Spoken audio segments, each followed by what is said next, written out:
So ayan mga kadrama-rama, alam ko pong inaabangan nyo po no yung next na mangyayari dito sa Born to Shine dahil alam naman po talaga natin yung katotohanan about nga po talaga sa nangyari nga po talaga dito sa pagkatao nga po talaga ni Jenny at saka panluloko nga po talaga ni Dara at saka ni Megan. Alam naman po natin mga kadrama na itong si Megan ay nadawit lang naman po talaga sa sekreto talaga ng mami niya about nga po talaga sa pagkatao ni Jenny. Sa totoo lang po talaga ay gusto naman po talaga sabihin ni Megan yung katotohanan dito kay Jenny about talaga sa kanyang pagkatao na magkapatid sila. Siyempre, matagal na din talaga na gusto din talaga ni Megan na magkaroon talaga ng kapatid. Yun nga lang po talaga, i-brainwash nga po talaga siya ng kanyang mami na si Dara na baka kunin po talaga ni Jenny yung lahat na para sa kanya. Imbis na okay na sila, ngayon nagbabalik na naman yung galit ni Megan dito kay Jenny. Pero hindi po talaga sila wala po talaga dito kay Lola Amelia dahil alam naman po natin mga kadrama na ito nga po talagang si Amelia ngayon ay meron nga po talaga siyang sakit tapos ginagawa pa po niya yung lahat-lahat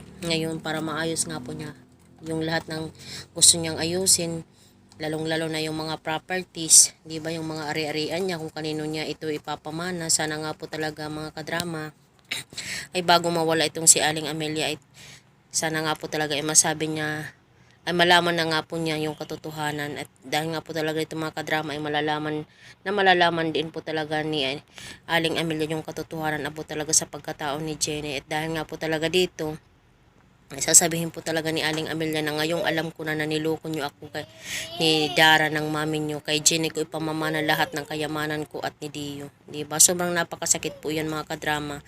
Kung ipapamana ni Aling Amelia lahat ng ari-arian niya dito kay Jenny. Samantalang si Megan at saka si Dara yung matagal niya nang nakasama. Pero itong si Jenny kasi yung makakatulong din kasi kay Aling Amelia kahit hindi pa man talaga alam ni Aling Amelia nung panahon na yun. Pero pag nalaman niya po talaga yung katotohanan ay sigurado po talagang kakampihan niya talaga itong si Jenny dahil sobrang bait ni Jenny. Kasi pag nalaman talaga ni Aling Amelia yung katotohanan, sigurado talaga na itong si Aling Amelia ay hindi po talaga papayag, or itong si Megan na hindi po talaga papayag mga kadrama na mapupunta po talaga lahat ng ari-arian dito kay Jenny. Siyempre magsiselo siya dahil matagal silang nagsama ng kanyang lola. Pero wala siyang magagawa kung si lola niya yung magpasya talaga kung kanino niya ibibigay yung last will and testament, lahat ng kayamanan niya at saka ni Dio yung tatay ni Jenny at saka ni Megan.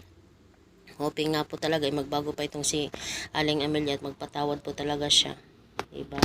At maging fair siya sa kanyang mga apo, lalong-lalo na si Jenny na talagang walang-wala, naghihirap, pinagdaanan. So, yun lang po mga kadrama. Abangan po natin yung next na mangyayari dito sa Born to Shine. Bye!